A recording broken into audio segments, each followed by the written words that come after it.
Hello everyone, I'm Matt Mitrovich, the alternate historian. Do you guys remember the Bowling Green Massacre? In 2011, two Iraqi terrorists who managed to enter the United States as refugees launched an attack on the town of Bowling Green, Kentucky, by setting off several improvised explosive devices, or IEDs. Hundreds were killed, making it one of the most deadly terrorist attacks on American soil since 9/11.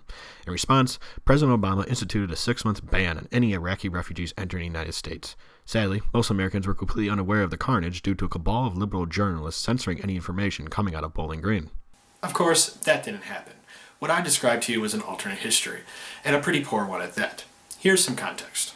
On February 2nd, 2017, counselor to the president, Kellyanne Conway, defended President Trump's Muslim ban on hardball with Chris Matthews by saying, "I bet there was very little coverage. I bet it's brand new information to people that President Obama had a 6-month ban on the Iraqi refugee program after 2 Iraqis came into this country, were radicalized, and they were the masterminds behind the Bowling Green Massacre. I mean, most people don't know that because it didn't get covered." In reality, 2 Iraqi nationals were arrested in Bowling Green, Kentucky in 2011. They were convicted of attempting to send both money and weapons to al-Qaeda in Iraq, and one of the men is currently serving a life sentence. Since the men lied about being refugees in order to enter the United States, President Obama responded to these arrests by imposing new background checks on visa applicants from Iraq, which made the approval process slower, but did not ban travel from Iraq completely and did not apply to any other country in the region.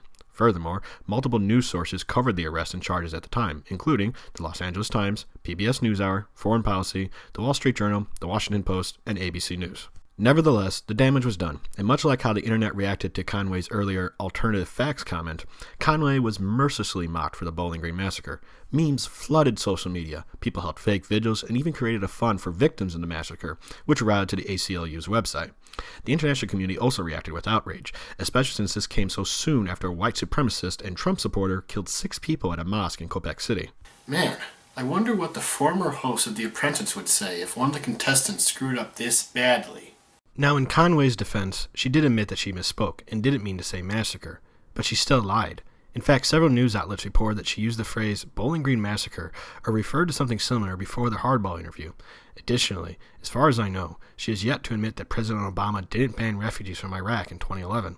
Thus, I don't think we should let this incident go, because calling what happened in Bowling Green a massacre more than once and not taking back what she said about President Obama's actions during the incident means Conway is lying. This is the "we have always been at war with Eurasia" moment for the Trump administration.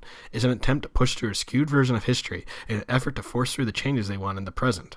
Guys, if you watch my channel, then you know I love alternate history, but it is a terrible way to defend your flawed policies.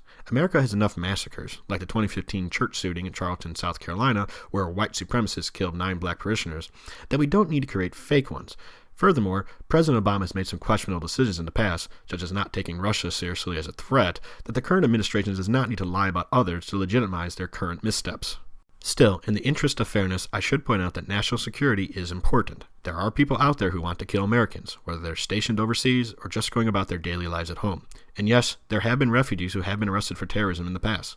That said, when you need to resort to lies and misconceptions to champion your cause, you become a person who believes the end always justifies the means. The problem is that the innocent get hurt by people like that, and the end may not create a timeline we want to live in or explain to our grandchildren. I do, however, want to thank Conway. I was feeling a little burnt out and was considering taking a short break on making videos to refresh myself.